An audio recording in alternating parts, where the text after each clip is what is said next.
when Jim had a lot of work after Nirja is when I didn't have a lot of work. And I have to say that I appreciate the fact that he was quite aware of his privilege at that time. And what a joy it is to be busy, to be wanted. Jealousy is not so bad amongst friends. It's natural. It has to happen. Pretending like it doesn't happen is insanity. You know, we say bro now, we say sis, bro. But we've lost the meaning of what that is in a relationship for real. And so much of that means calling each other out on their shit sometimes. My description of my character was very flattering, but usually it's never the case where there's a flattering physical adjective for the character that I'm playing. I used to think that, it's because Jim is like, the hot bar, I want to do a film where I earn this much and I can buy this car. And the director said, I'm so sorry to break this to you, but you'll never earn that money. It's unfair. You're very talented, but in this industry, the way it is, you'll never earn that money. And once I got to that double amount, I sent a message saying, by the way, I just closed a contract and I got paid this much. I think you should just know. Before the next time you tell an actor that they can't do this. Yeah, come on. And it was very Tillotama, Jim, welcome to my show Ride or Die on the Hollywood Reporter India. It's a show about film friendships, how they're formed, how they endure, what really it takes along the way. And I'm so excited and intrigued rather about this pairing because the truth is I didn't really know that you guys were friends, so I can't wait to know more. Did you guys meet on the sets of A Death in the Gunge 2015?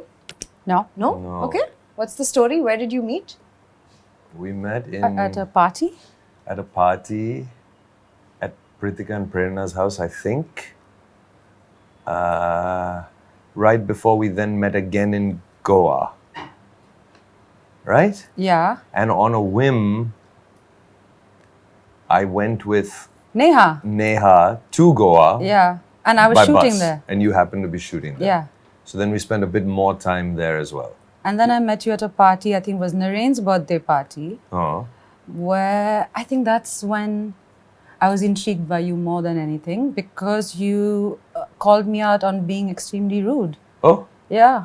You were rude? Yeah. And I think that's why I was like, I have to fix this. I have to fix this because he's right.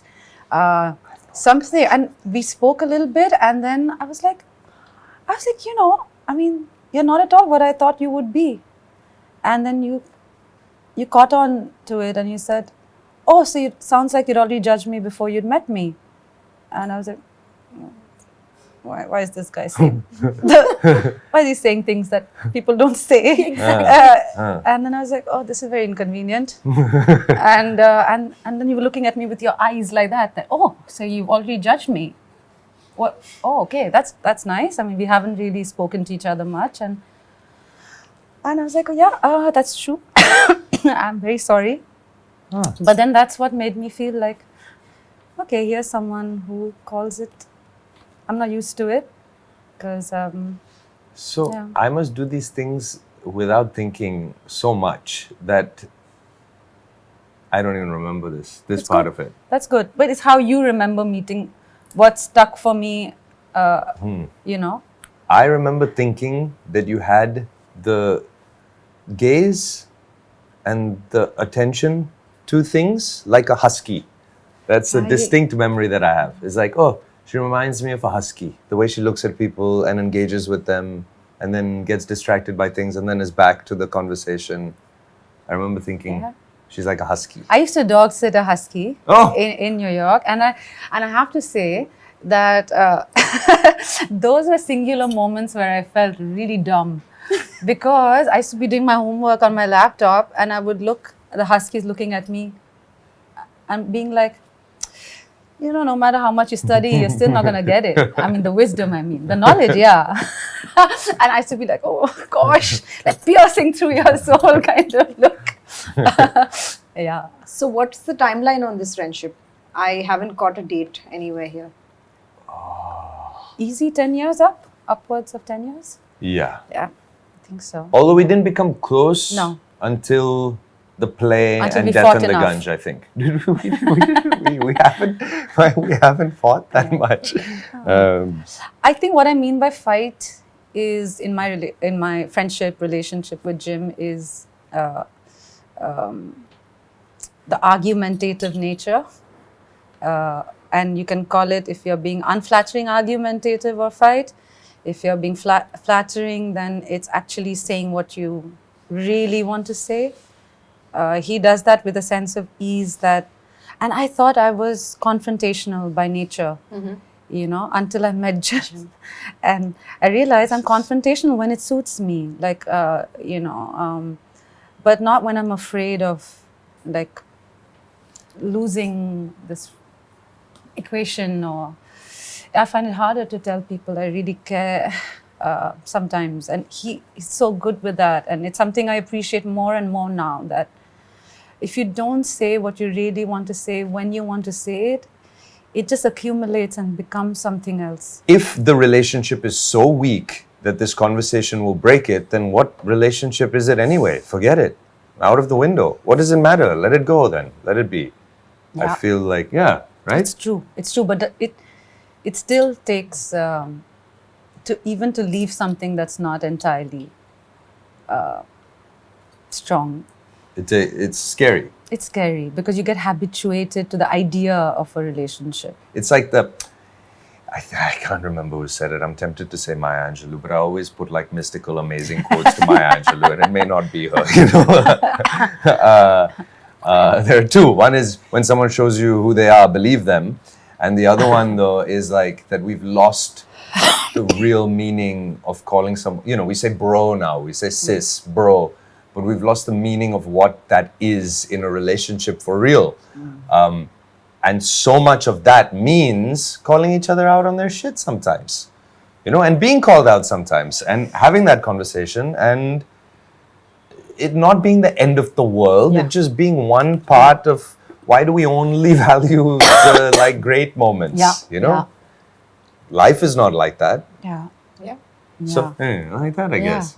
I think I think apart from that one time with the song, I don't think we've ever had No. But it made me You're going to tell me about the time with the song, right, guys? She's saying it in so nicely. She recently said it so nicely to someone about it, but actually I was being stupid. It was really unnecessary of me in that moment. But you didn't see it that way then, right? Actually, I don't think I thought of it as seriously as it would become. I thought it would just be a thing to say. Milk and Honey? Was that the name of the song? Was it the one you had to learn? What is it? Yeah, Park? Milk and Honey. Yeah, Milk Anderson and Honey. Park? Anderson Park. What I about was like, learn Milk and Honey, the lyrics, and then I'll learn the chorus, and then we can duet sing it. Just for fun, for no reason. He sent me a message saying that I'd like you to learn this song. I was going through some personal nonsense at that time, which was taking a lot of my time. I ignored it. And he'd given in a month. So it felt like I'll see it in a month. But that month just went with all that personal stuff. And did you learn the song? I said, what song? This song I sent you. I'm like, no. And I said, but I have so many things going on, And he was like, yeah, but you can make time for a friend who's asked you for something. Now, if this had happened today, I'd be like, yes, you're right. Because everything is important, And you may fail, but it is still important. It's not that the thing with my brother or the thing with my mother is more important than the thing a friend asks. Yeah. But that I have today, after having lived the last 6 years. Back then, I felt it was absolutely obnoxious to ask someone something when they're so stressed out with something else. Actually, I don't believe in that now. I think I was like, that's a bit much. You're asking me to listen to a song which I don't understand. I don't understand the lyrics. This is not some Indian classical Hindi song. I don't even know what they're talking. I have to look at the lyrics. And even if I look at the lyrics and what they're saying, I still can't understand they're saying this. And I don't know how to sing. So this is never going to happen.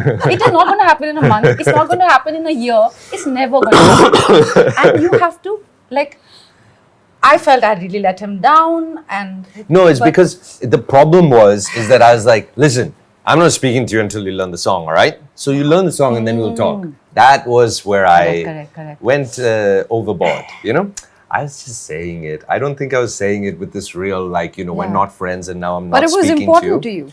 Well, it became, it kind of became an issue, not an issue, but it became a thing because I was like, but why is you not a friendship Yeah. thing not important? Yeah. Like, why is only work things and family things important? Yeah. And you believe that. Yeah. You always Yeah. believe that. Yeah, I think so. I think so. agree with him. I agree with him. I can say I've changed from that person who took umbrage to that kind of demand in a friendship. And I'm very happy to have a friendship with him because of this very reason. Yeah, actually. but of course, what I would do differently now is I'd just say, hey. You wouldn't put an ultimatum. Exactly. Yeah. Yeah. Let's talk a little bit about the work that friendship takes. And I mean that in a positive way. What is the sort of work that one needs to put in to make something last a decade and more?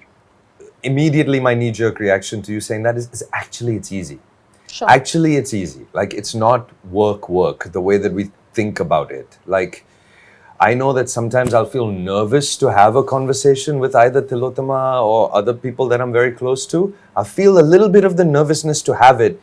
But so many of the times I take the step and I have the conversation, even though if there's a certain amount of bristliness in the beginning, it always turns out actually being easy. And I always feel glad that I did it. So,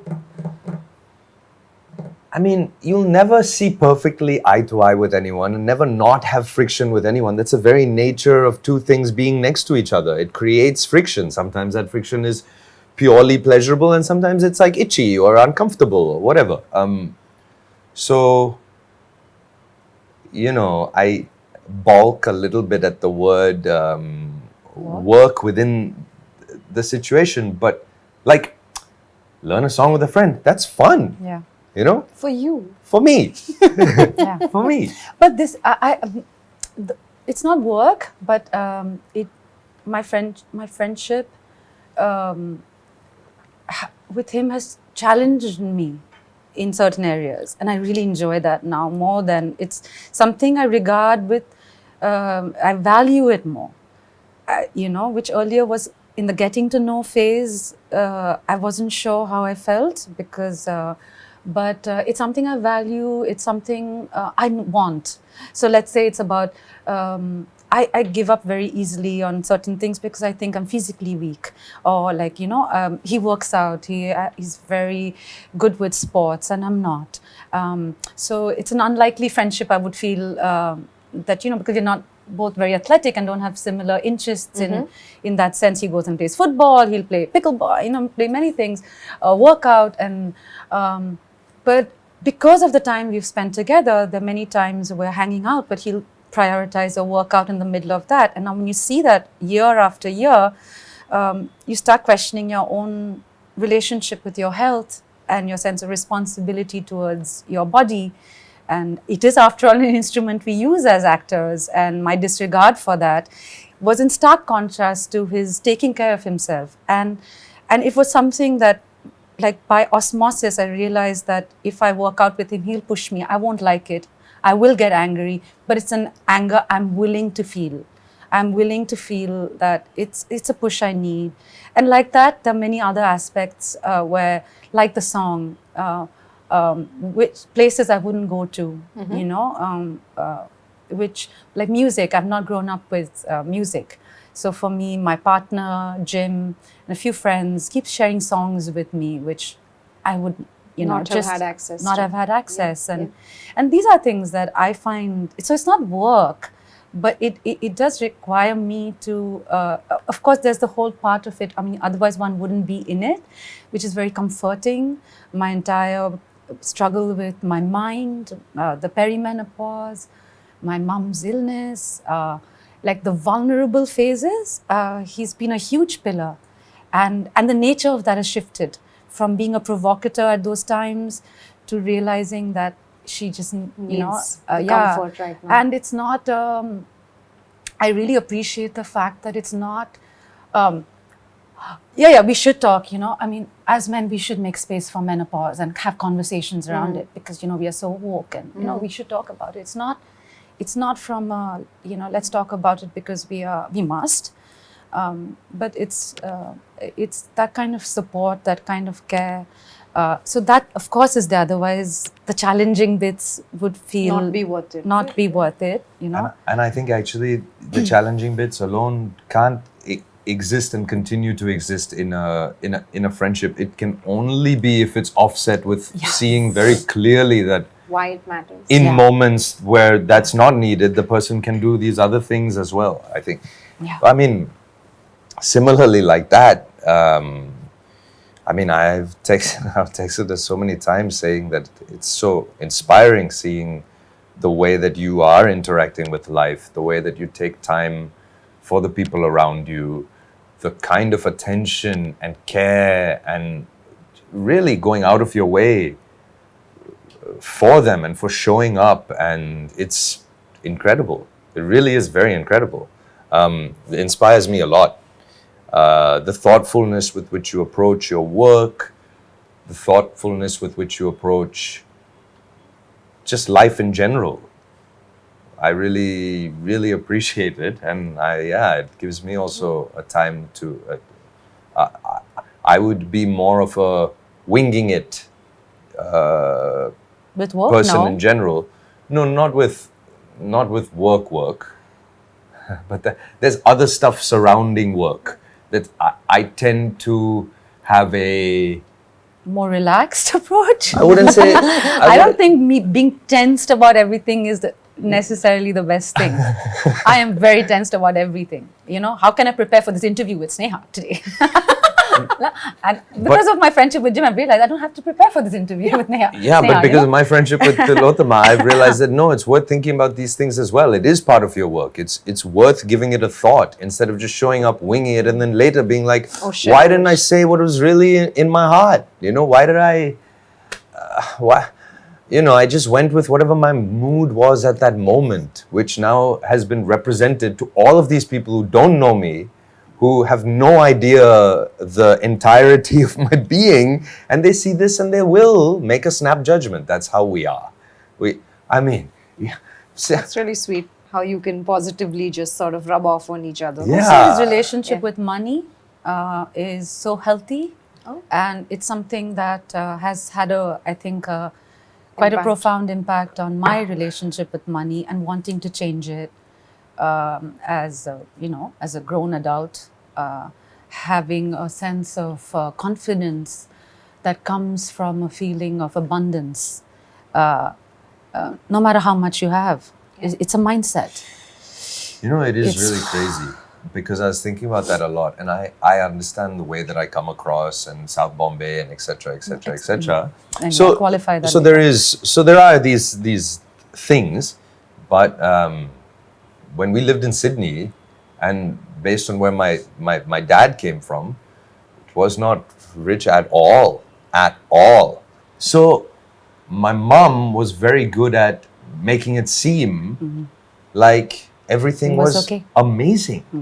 It's not okay, like incredible. Like we have the most amazing life. Some moms are so good with that. I never felt this $5 thing that we lived in the middle of nowhere, Sydney, out in the suburbs. I didn't feel it at all. I thought like, this is an amazing life. Yeah, We have a that's what you backyard. carried forward. You know? Yeah. It's also about being young, right? Yeah. You don't see it. You don't see see it. You what don't your see it at parents all. are doing to make it so easy. Yeah. Are So the both anyway. of you very similar as actors? Like, do you work well together on set? We haven't had a chance. Not that much. So it's not a friendship that's really born out of working together.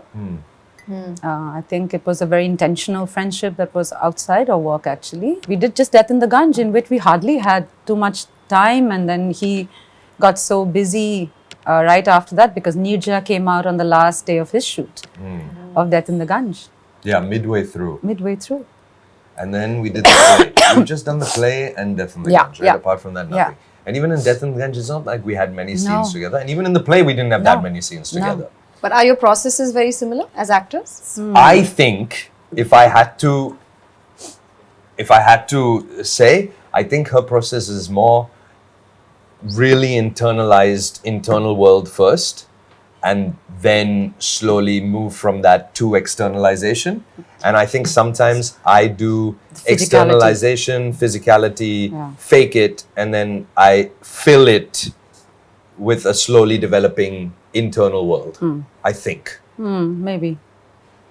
Maybe because you're also very physical as a person. And for me, the physical work, I feel shy to try out, let's say, a walk. And I think that's why when I watched Jim when we were doing stage, when we were doing a play together, I realized that he's so unafraid of trying different things. And using his body. And using his body so freely.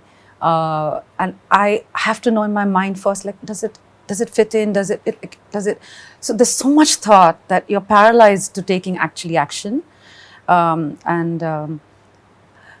again, like, this is how your friendships and what you read and the people you meet, you start questioning your own Conditioning. methods, and your way of getting. So sometimes you want to just do the walk first, you just want to try out a walk and then get to the interiority later. Yeah, I don't even know if there's a way that, See, stage is so. Actually, as you were saying this, I was like, man, I really want to do like a wacky, fun play. I haven't done one like that in so long. Anyway, stage, because there's rehearsal, because there's so much time and opportunity to fail in front of a group of people, right? I love that. Because you can try things out and you can feel it. Like, I'm surfing, right? The audience. I'm feeling, did this work? Did this not work? No, that didn't work. That didn't work at all. I've seen their faces. No matter how much they tell me afterwards that they liked my thing and all, I know what worked and didn't work. You can feel it, right? This whole thing of a live audience feeling what they're feeling right then and there is very high risk for me, and it's very it's just too stressful. And when I did my first film, it was just it's just a take. It's just an option, and in the next take you can try something entirely different.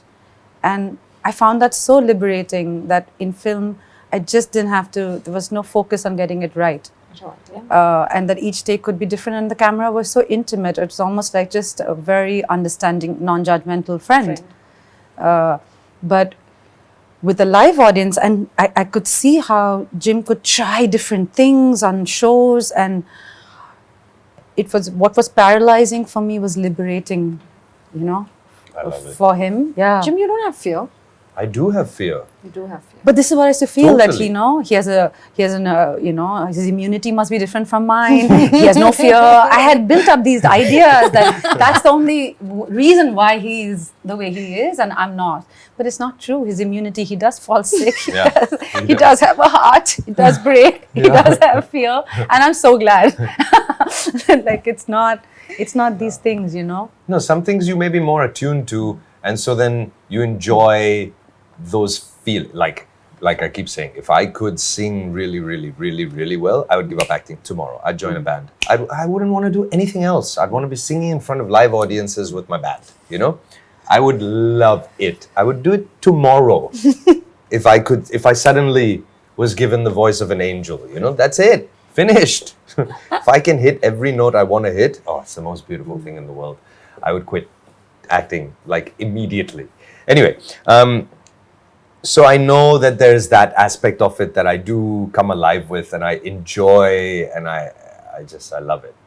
But my fear is different, it's like in different places, and it's definitely there. And it's something you have to manage, and the mantra or whatever is that, will worrying help me solve this problem? Usually no. So why worry? Let's just do what we can do day by day, and sometimes it'll be tough, and sometimes it'll be easy, and sometimes it'll feel light, and some days it'll be like, I don't want to do this, and it doesn't matter. You just do it anyway. You're sore, you do it. You're tired, you do it. You just do it. Gotta do But it. this is the thing, like, this is what, again, another thing that's changed because of our friendship for me is a number of things he does in a day, like, which earlier used to, just to read it would be nauseating for me. That why would you do that? Like, why would you harm the quality of your life by doing so many things in a day? And I do one thing, but again, you value time also as you get older. I think it's and it's now. It's something that I do feel like, thanks to my friendship with him, if I get a call for something to do on a day where I already have something else planned, I'd be like, what would Jim do? He would say yes, and I would say yes, though it's not my natural instinct, but it is something I would now say yes to, and I don't mind that. I don't mind that that stretching and that elasticity, because I have to do many things. I love the love in this room, but tell me, what's something about Jim that you just about tolerate? Let's see. You don't have to answer. It's just provocative. No. She's being me. Yeah, she's being you. Yeah. Oh. I don't think there is such a thing. And if there was, it was in the past, like I said, which I've already shared quite openly, that there is, seizing life by, its neck and wanting to do everything and then pushing you. Like, why can't you do a party even if you have an early morning? Yeah, you have a flight to catch. So what? I have 100 things to do. This used to feel like, yeah, but you're you, man. I'm me. Don't make me you. I don't want to be you. So from that space, like, which I was just about tolerating, to actually being like, no, I do want that actually now. I do want some of that. While of course my way, but I also want to change. I don't want to. I'm not married to this static sense of self, and I'd like my friends to push me. Some things will work, some things won't. So I don't think there's anything I'm tolerating. There is, perhaps, if I have to really micro look at it. Sometimes it's his sense of humor in a text message that can be very sharp, which I misread, and and then he'll be like, Tilto, there was an emoticon after that, which was smiling. It was me joking. I was like, oh, okay. I just thought, like, oh my God, like, what? So, yeah, I think I'm getting a little bit more relaxed, which is not a bad thing. Yeah. I can't, it's a good thing. I mean, just yesterday, I was talking to someone about how I was like, I like to keep it light. And the person is, yes, but not all situations deserve this light. Not everyone else around you wants to hear it like that in the moment. Yeah. So there is that. But it helps. What are you going to do? do? The situation's already tough, It's already so hard. If someone can make it light, and it's something to value. Yeah, I think people approach problems like that. They make a problem double its size for no reason, when you should be halving a problem, right? It's already a problem. Half it, right? Make a joke about it. Steal it of its power. Laugh at the problem and say, chalo, now we're going to sort you out also. Come on, now we're going to figure you out also. I don't know, I guess. But yeah. Not everyone gets it, and you have to be clear, and it has to be with the right person, and it has to be said at, when you know that the person has understood that this isn't all you believe about it. Yeah. When somebody believes that that's all you believe about it, then it becomes, hey, you're making light of something that's really affecting me, and you haven't been there, and you don't know what it's like for me day to day. So that's fair. It's a fair response. And I think if called out, I'll apologize and say, I'm joking, I'm sorry. I don't mean to. Who says sorry first? Minimize. And usually for what? I don't think we get into arguments like that, right? Yeah, no. I don't think so. Yeah. I mean, sometimes it'll just be about like... I will often not read entirely what he has written and send a message on a wrong group, and then I'm like, oh, I'm so sorry, I didn't... Like, oh, you didn't see it? Does age play a role in this friendship? I was going to say, earlier, I think that, I think that when you were talking about the do so many things, I think that I am noticing that now, no, I want those breaks. I can't do it like how I could do it before. I do want a day break to myself. I do want a more relaxed night. If it's really going to be a long day the next day, I can't quite... go to sleep at 5 and wake up at 10 and manage, Yeah. We are 10 years apart? Or whatever. Roughly. 7. Less, 7. Yeah, 7. Does age play a role at all in this friendship?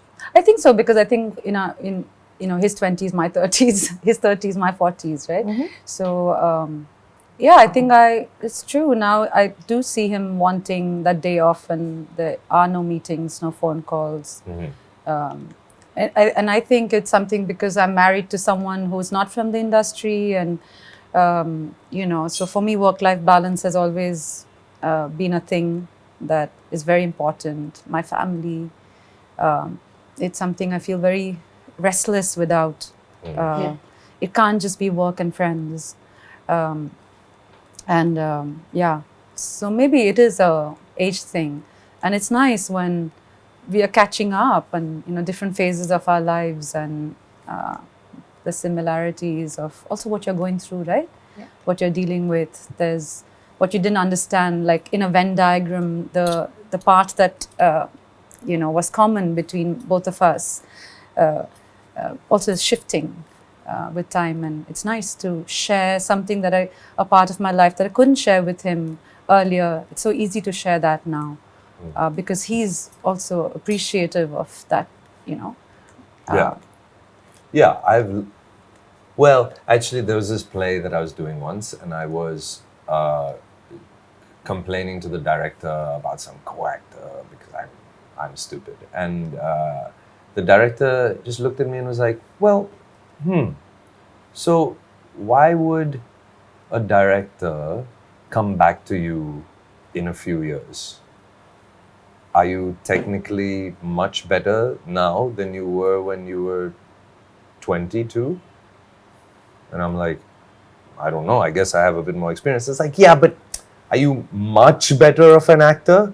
And I was like, "No, maybe not." And they're like, "Yeah, the only reason someone will keep coming to you is because of your understanding of human weakness and how it develops. So the better you understand human weakness, the better actor you will always be, because actually human weakness is it's just always going to be present."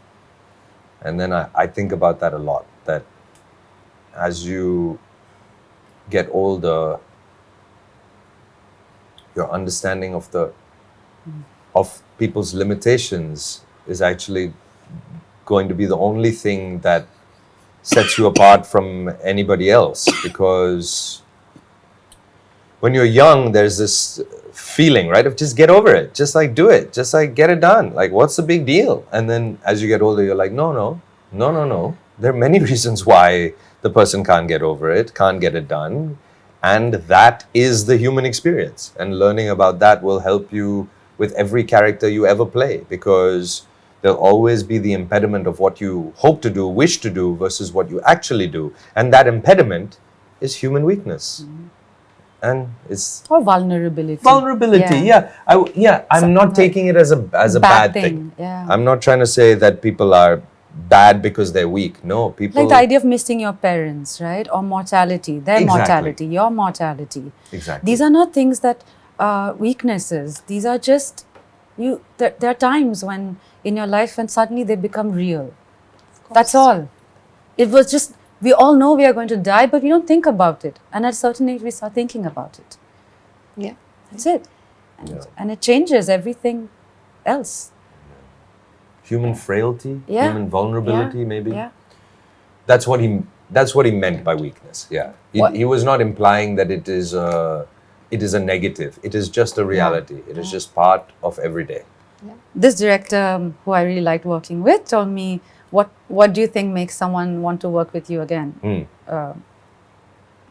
Said, I guess your craft. And he's like, no, it's how easy it is to be around you. Yeah. I was like, oh, that's so true. It's really true, because at some point, you know how you are with people, especially when you have to be with them for 12 hours a day. Yeah.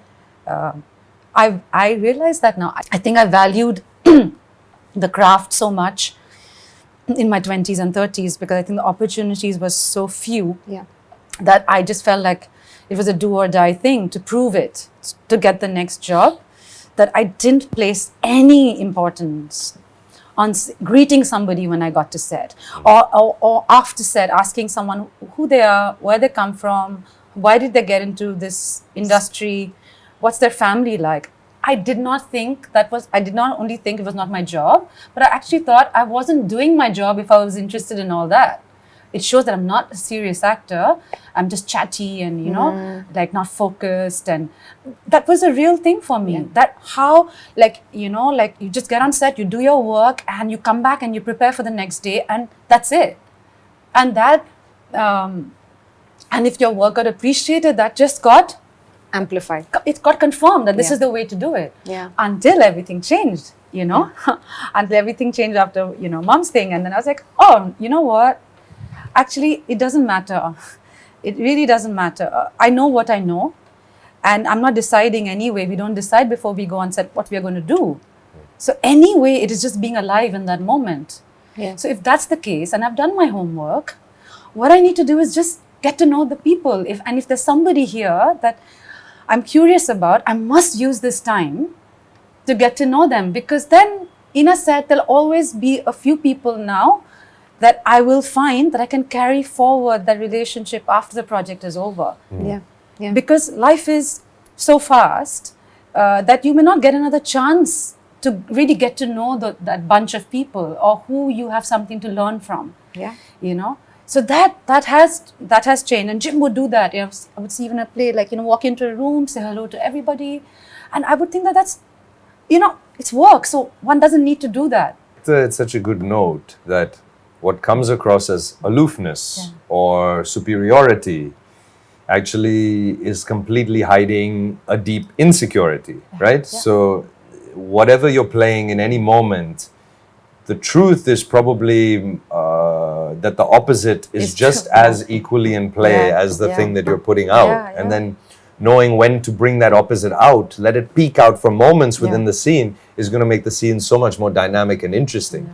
I really think this opposite theory of acting is one of the best ones. Yes, it's really true. But is it hard to make friends as actors when the fame kicks in? Do you struggle making real friendships today? No. Not at all.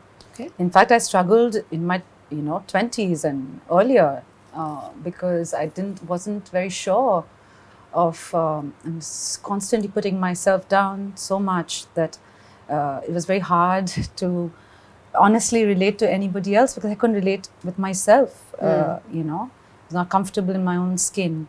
But in my 40s, it's like the friendships are so intentional. I want to know you. I will make time so that I get to know you. And I don't have 100 years for it to happen gradually.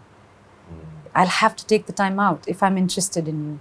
She's the one holding life by the reins now.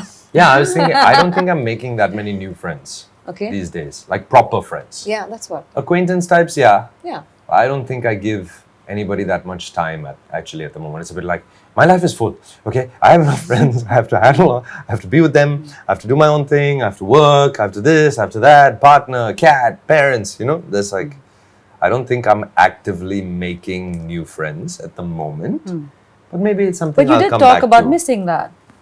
Yeah, a little bit. Little bit.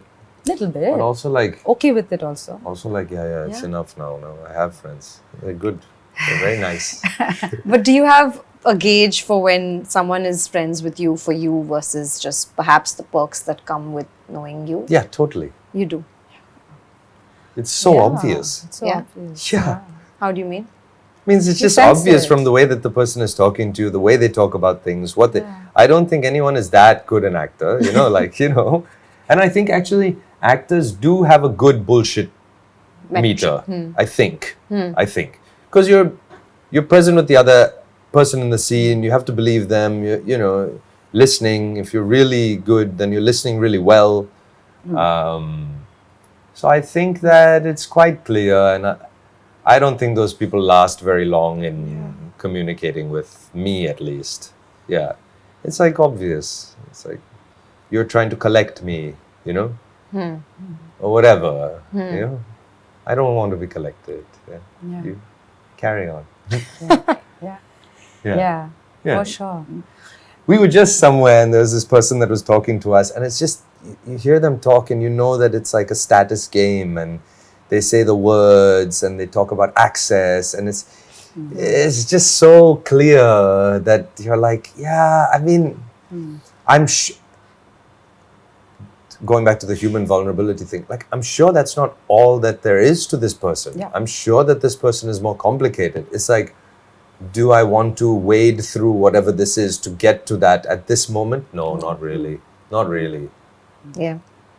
Not really. And I really do believe that everyone is as complicated as everyone else. And the more we believe that, the better our interactions with all human beings will be. It's that just like how there's a whole spinning cosmos inside my head, it's the same with him, and the same with him, and the same with him, and the same with him, and the same with him, and the same with you. And it's impossible for me to fully understand it because I can't fully understand what's going on in my head. Yeah. Forget about any other human being. So, you know. But the thing about your question is that when Jim had a lot of work after Nirja is when I didn't have a lot of work. And I have to say that I appreciate the fact that he was quite aware of his privilege at that time. And what a joy it is to be busy, to be wanted, to be treated with regard when you attend events as opposed to being ignored. I think he was aware of that and did things, small things that were big things at that time. I don't think you can disregard those things as reasons also why we are, friends, because I think those are very important telling moments in your life, because this is an up and down thing, our work. Yes. There'll be days you have work and there are days you don't have work. And but there was a sensitivity to also saying, stop whining. I know I have a lot of work. I know I don't understand, but this is not healthy. Or, also, I think that, was it challenging? Yeah, maybe that you keep getting work and I'm not. But the fact that I could say it and I didn't have to hide it, because I know that I think I have, I am not very close friends with some people anymore, because I think at the time when I didn't have any work, my energy was not very pleasant for them. Perhaps meeting me made them feel a bit uncomfortable because I had that thing of, I'm not getting it, man. I don't think it was easy to be around me at that time, and a certain negativity or a certain unfairness and a certain bristle that I carried. But I don't know. He seemed to have weathered that phase. I don't think all friends feel the same way like what she just said. I know there are definitely people within my friend group that have said afterwards, oh, you've come back to us, after that period of sudden fame. And I don't think I handled it perfectly. I think it's just funny that there's some things that nobody quite tells you about or helps you through or mentors you through, or it's a bit like somebody who's never experienced this thing before in their life. They should have known that it's a possibility and they should have somehow prepared for it despite not knowing what it was going to feel like. I do feel that people do treat it a bit like, well, you should know what to do, instead of like, hey, this is going to happen and this is going to happen and this is going to be tough and this may be like this, and don't get fully consumed by that, and enjoy this part, but don't lean into this part too much. No one really helps you with those things. And I wish going back that I did have someone who'd been through it already to kind of talk to about. Maybe I did and I didn't know how to ask them. I don't know. I think about it as there were many good ways that I handled it, but there were also many bad ways that I handled it. And I did get caught up in the fervor of it all to a certain extent. It's only human. I guess, yeah. Yeah. But that was actually one of my questions, because the two of you have really had to work your way. Sorry, but now I think that there's a bit of a shift as well. I think that the work that you're getting and the consistency with which you're getting it and now I'm jealous, right? Now I'm like, oh, you worked on that amazing show. Oh, this was an amazing show. That's nice. I'm not going to watch it. That's so great.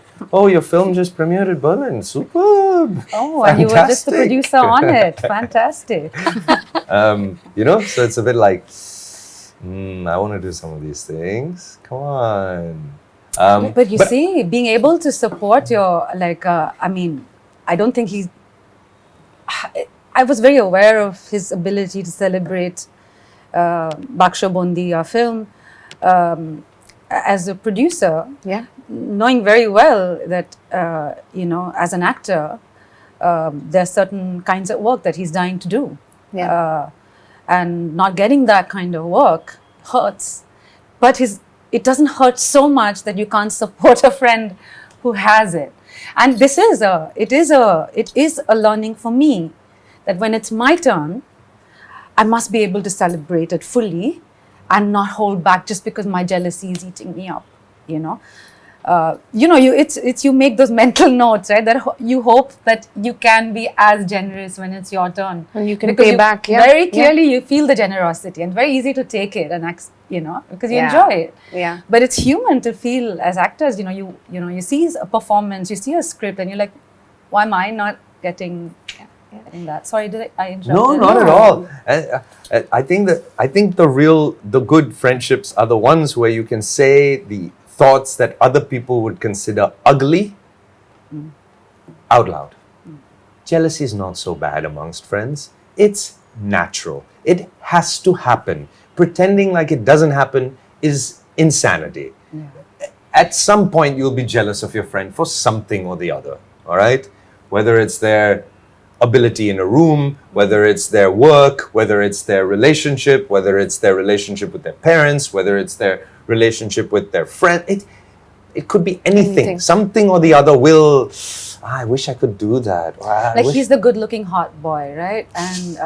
And I don't get cast for, I think for Coco or Sudeep, my description of my character was very flattering in the directions that are written in the screenplay. Yeah. But usually it's never the case where there's a flattering physical adjective for the character that I'm playing, and so I used to think that it's because Jim is the hot bod, and the craze when I used to read the comments that women would write about women and men would write about Jim. I would just be like, how can a person take so much? How, Jim? How? That's human nature, na? You read 15 of them, you only remember the one that's negative. It's true. Yeah. They all start to sound the same after all, which is stupid.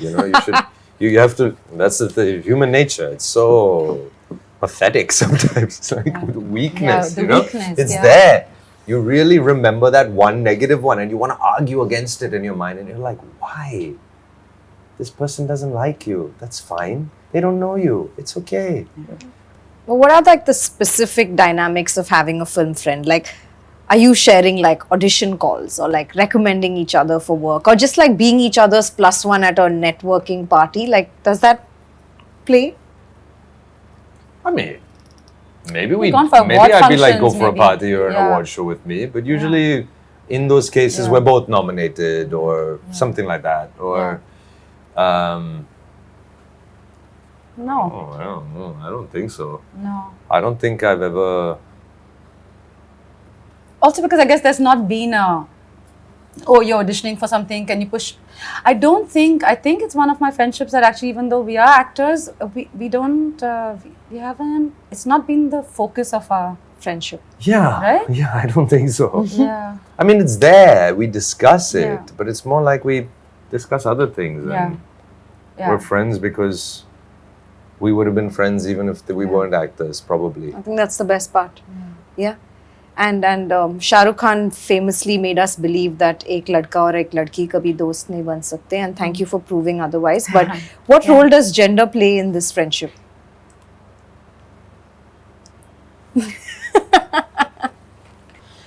I'm lucky in a way to have certain men in my life who are quite balanced, and I don't feel a sense of alpha energy or a very strong masculine energy that needs to subdue something in me in order for it to coexist. I haven't felt that with with Jim or with quite a few other friendships in my life, which I'm lucky to have. So no, I don't think it's gendered. Having said that, if I do have a reaction to something because of my gender, I think Jim understands it.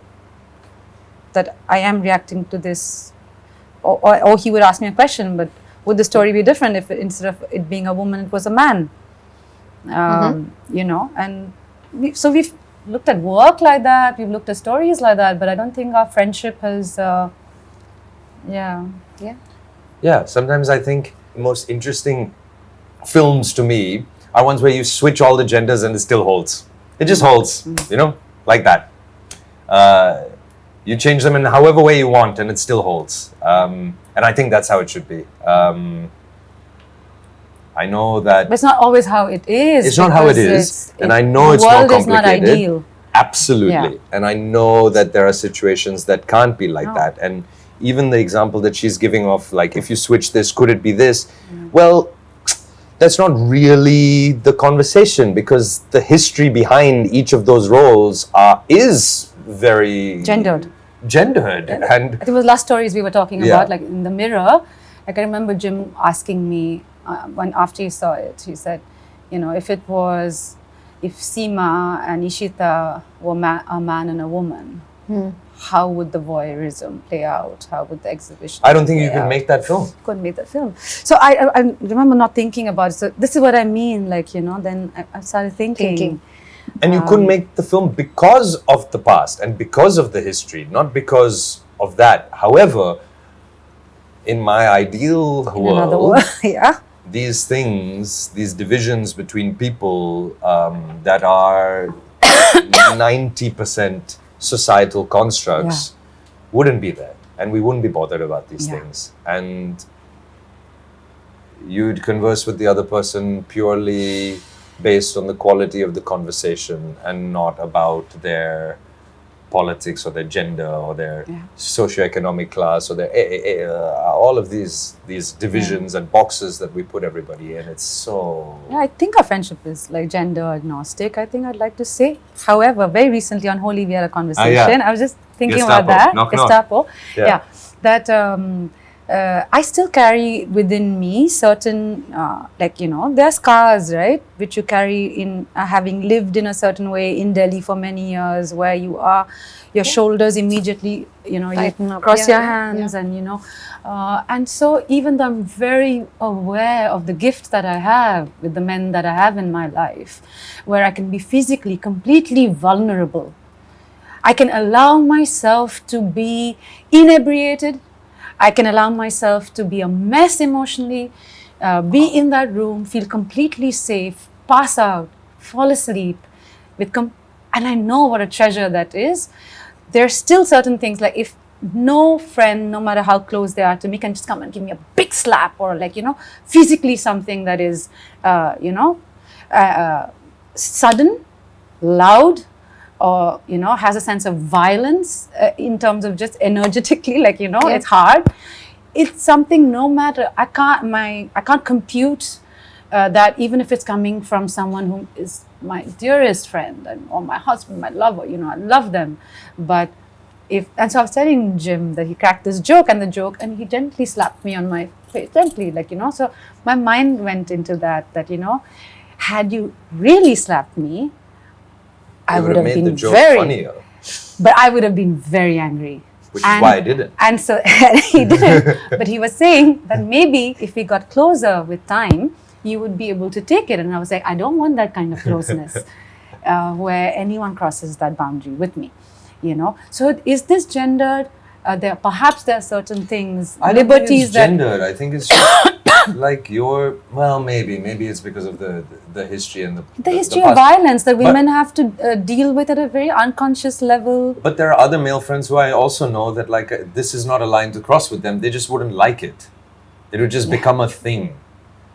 Whereas But you know how men slap each other's backs and, you know, the bro club and but there's even a, hey, how are you, like, thap, thapa. yeah, but I you have know, distinct back row memories and- of somebody doing it where I did not like it at all, and I didn't think it was funny, and I didn't think it was camaraderie at all, because me and that person aren't so stable at the moment in terms of our friendship. So now it's not so funny, and I don't like it. And please don't do that again, unless you're ready for me to hit you back like that, which I don't think you are. So let's avoid this then. Let's cut it out. I want you to guys to tell me, just by virtue of the world we navigate, life and work-wise, tell me about a time that you really leaned in on this friendship and were most grateful for it. Any specific memories come to mind? Yeah, Oh, quite a few for me. There was a point during my mom's illness where suddenly there was a lot of money that was needed for the treatment, and it was COVID, and I was not working at all, and I called up Jim and Gomber, and I told them that this is the estimation of what it would look like in the next 2 years. I'm just saying that I may need some support. I've never asked anybody in my life for any financial support, and there aren't too many people I can ask either. It's very uncomfortable for me to even ask them, but just to tell them that what if I don't make it, then I would be knocking on your doors, and I'd like to give you a heads up so that please don't say no to certain jobs, you know, if it's coming your way, because I may have a big ask. Of course, I'm going to pay it back. But I also ended those conversations with saying, however, having said that, you have to know that I really want to earn it without asking you for it. And I remember Jim's reaction saying, I'm very confident that you won't have to ask me for it. And that for me was such a huge thing. His belief that I didn't need his money, that I was capable of earning that. That was a huge thing for me. And I think it was really something that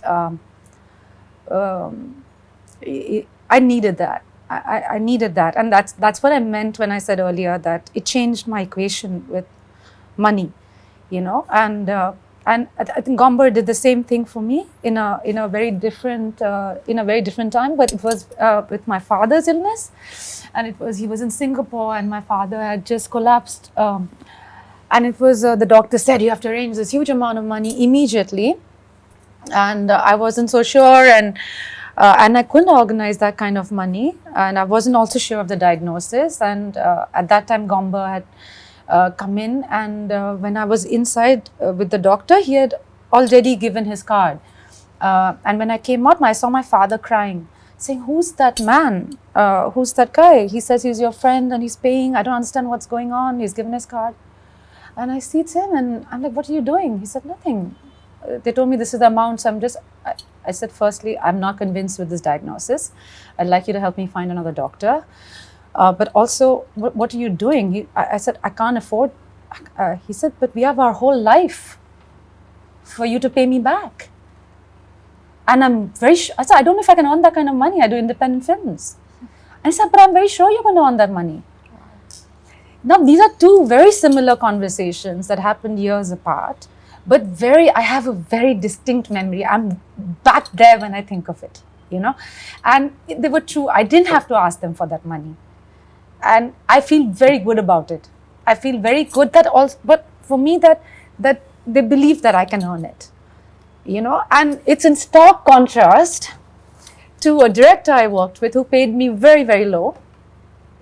And at the wrap party, we were all talking, and someone asked me, so what would be something that you really are lusting for? And I said a particular car which costs so much.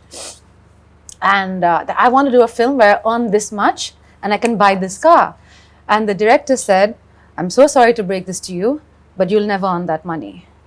It's unfair, but you, unfortunately, you're very talented, but in this industry, the way it is, you'll never earn that money.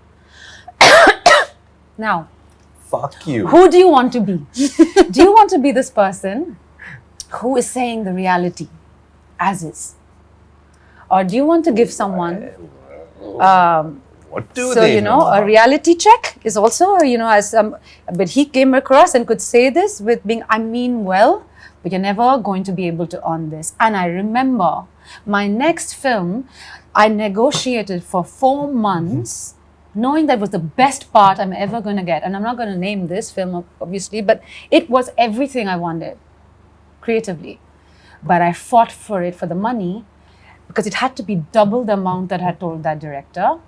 And once I got to that double the amount, I sent a message saying, by the way, I just closed a contract and I got paid this much. I think you should just know. Before the next time you tell an actor that they can't do this. Yeah, you come know? on. And it was very important for me. And I'm very glad that I have friends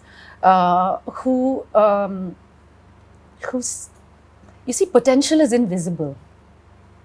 And sometimes friendship is about seeing something that the world can't see. You know, and that was reflected for me in the way Gombo and Jim have shown up for me in this conversation with regards to money. It was very transformational for me. Thank you for sharing. Yeah. Hi. Thank you for Hey, being there then. come on. But yeah, Um, you don't have to say no, anything now. I was thinking of a particular moment, but I don't think I have one. I think I just have like a constant. I mean, I do remember watching one of your interviews very clearly. I remember watching the interview being like, she really did well in this interview. Why don't I also sit down, write down my thoughts, be more prepared for these scenarios? Because I guess I have more to say than I wind up saying. And if you don't take that time and you don't write down your thoughts and you don't spend some time with them and you're just running from thing to thing, you know, it will be the best you can come up with in that moment based on your mood, based on the speed of things, and you've fit it in between 3 other things. And, you know, yeah, I just remember being very, very inspired and texting you that I was really, you remember this? I don't know. See, the things you do naturally and that come easily to you, you don't remember those moments. You remember the ones where, Something you had said once that that my life and my work is not very different, and yeah, something about that. Yeah, I yeah, remember yeah. getting a message once. Yeah, that like, exactly, that it's the way you're cultivating your life shows in the films you do and the way you play characters and the empathy and attention to detail that you give them. You can only get those things if you've also done it to your daily life. You can't suddenly magically get it over here if you don't have it over here. And I remember thinking, wow, that's really inspiring. I had a tendency to live from performance to performance and from movie to movie, as opposed to living in this part of my life very, very clearly and consciously, knowing that this is just going to naturally affect this. I was going about it the opposite way. I was using the work to to validate my existence. And then, of course, there comes that point when there's no work. Now, what do you got left over here? It feels empty suddenly and feels confused and lonely, and you don't know what hit you.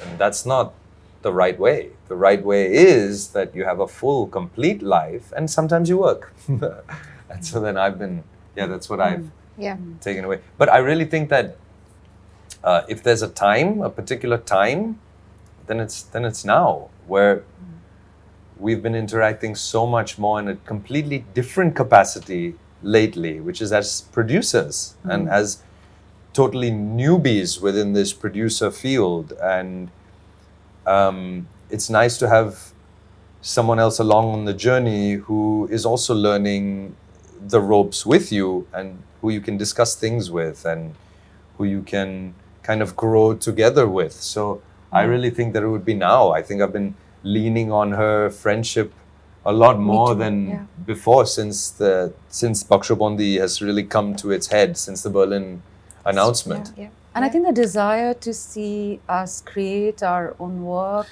Yeah. to push each other, that to not do something if you don't like, then if you're complaining about what we don't like, then we must work hard towards creating what we like. Exactly. And I think that is, this is that time, I think, where you can complain. We've complained in the past about, and you can keep on doing that, but it's not going to, it's great to have a bitch fest about it, but what do you do?